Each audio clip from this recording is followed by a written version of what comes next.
Hey everyone, welcome back to Friday Market Update here on Living in California. I'm Alex, and today is April 10th, 2026. We have a packed show today. Mortgage rates, the latest California sales data from CAR, what the tariffs are doing to new construction, the LA wildfire rebuild 1 year later, in your property tax reminder. All facts, no fluff, so grab a coffee and let's get into it. And actually, let's start with the rates.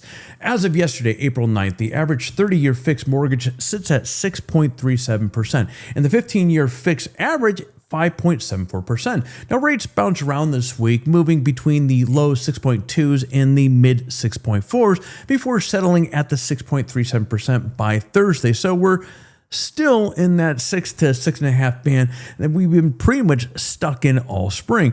Here's the bigger picture. The Federal Reserve held the rate steady at 3.5% to 3.75% at their March 18th meeting. Now, the next Fed decision is April 29th, and the expectations is that they are going to hold again. Now, the Fed's own projections show a rate cut this year, or one rate cut this year, but the future markets say that cut probably doesn't come until September or October at the earliest.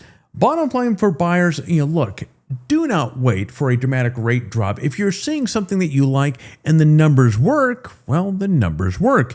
Now, let's talk about what's happening with the home sales across California. CAR released their February 2026 data. In the most recent numbers that we have, and there's a lot to unpack here. California's median home price came in at $830,370. So if you're a seller, well, the good news is, prices bounced back 0.9% from January, recovering from a 23-month low.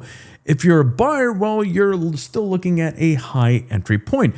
Sales volume reached 274,820 on an annualized basis. For context, homes are moving faster month over month, and the sales to list price ratio hit 99.3%. Translation, sellers are getting almost exactly their asking price. If you're making offers, lowball bids are not working in this market. And here's the number I want you to pay attention to. Local active listings fell from a year ago for the first time in 25 months. For most of 2025, inventory was building, giving buyers more options. Well, now it's pulling back again. So if you've been waiting for more choices to hit the market, that window may be narrowing. Regionally, sales volume tells the story. Central Coast led with 6.2% gains in sales year over year. San Francisco Bay Area, saw sales climb 4%, and the Central Valley came in at 0.6%. All right, let's shift lanes and talk about tariffs and new construction. So if you've been shopping for new construction, tariffs are no doubt hitting your bottom line. Now, the National Association of Home Builders estimates tariffs alone have added roughly $10,900 to the cost of an average new home. Here's why. Steel, copper, and aluminum face a 50% tariff. Softwood lumber carries a 10% tariff. About a third of softwood lumber used in the United States is imported, and roughly 3/4 of those imports are coming down from Canada. So when your framing lumber costs more, your home costs more. The Center for American Progress projects that tariff-driven cost increases will result in 450,000 fewer new homes built through 2030 nationwide. Now, for California, a state that's already short in housing, fewer new homes means continued upward pressure on prices, whether you're buying new or resale. And here's where it connects to the rates. The Yale Project Lab estimates retaliatory tariffs will shave 0.1 to 0.6% points off GDP growth in 2026. Slower growth with higher costs feeding into inflation gives the Fed more reason to, hold rates steady instead of cutting. So, tariffs are not an abstract trade policy story. They are directly affecting what you pay for your home and what you pay on your mortgage. Okay, let's talk about the LA wildfire rebuild update. It's been over a year since the devastating LA wildfires, and here's where things stand with the build. Officials have received 6,612 rebuild applications and issued 3,106 permits across the city and county. Now, local agencies are processing permits at roughly 3 times the speed compared to before the fire. So if you're in a rebuild zone, the bureaucracy is moving faster than it used to. So that's a plus there.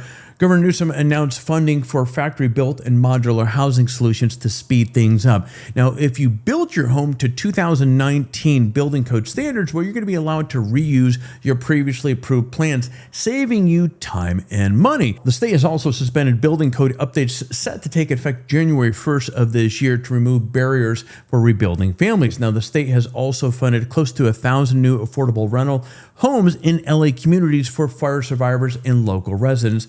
But the challenge is real. McKinsey estimates LA needs 3,000 to 3,500 total permits issued by Q4 2026 to stay on track for rebuilding half of the destroyed homes within 5 years. Now, the majority of the residents who lost their homes have not yet been able to rebuild. So if you know somebody that is affected, point them to recovery.lacounty.gov for the latest resources. All right, let's close things off with a property tax reminder. A little quick reminder here. Today is April 10th is the deadline for your second installment for your California property taxes. If you have not paid, well, you need to do so by 5 p.m. or close of business today. Miss it, and you're going to be hit with a 10% penalty plus $20 cost per parcel. No grace period. Now, if you were impacted by LA wildfires, the state extended your deadline and you have options for penalty cancellations for up to 4 years. Check your county's treasury website for details. All right, friends, that's going to be it for your Friday market update. Rates holding steady in the low 6s. California sales are ticking up with inventory tightening, tariffs squeezing new construction, and the LA rebuild progress, well, still has a long road ahead. If you want more details, more updates, or more California real estate insights, head over to livingincalifornia.com. If you found this video helpful, subscribe and hit the notification bell so you don't miss next week's update. And if you happen to be in Orange County looking to buy or sell or had questions, give me a shout. I'm a real estate agent right here. All my contact information will be down below in the signature. All right, friends, drop any comments that you have. I read every single one of them, and have an amazing week in California. I will see you next week.